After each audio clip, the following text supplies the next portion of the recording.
Bouteau, si vous me permettez. Merci Joël. Oui, c'est un sujet que l'on vient d'aborder il y a un instant, qui concerne la prise en charge des chats libres, puisqu'il y a une vraie question qui se pose, puisqu'à partir du moment où la ville finance le nourrissage des chats, il faut être prudent, puisqu'il ne s'agit pas de faire proliférer les populations de chats dans Paris, mais plutôt de les réguler. Alors, il y a un débat. Est-ce que... il n'y a pas de débat sur le nourrissage, c'est la ville de Paris qui le prend en charge, ainsi que les abris, les associations via la ville de Paris, ou le contraire, la ville de Paris via les associations.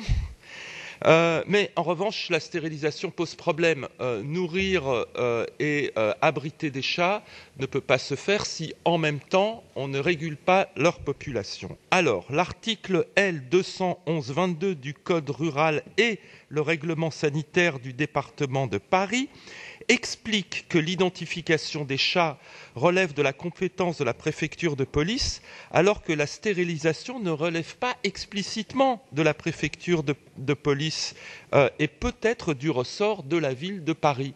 Donc il s'agirait de nous mettre d'accord une bonne fois pour toutes pour que cette question puisse être réglée entre les deux institutions, afin que nous ne menions pas une politique qui pourrait être contre-productive, entretenir des populations de chats sans avoir une régulation de ces populations.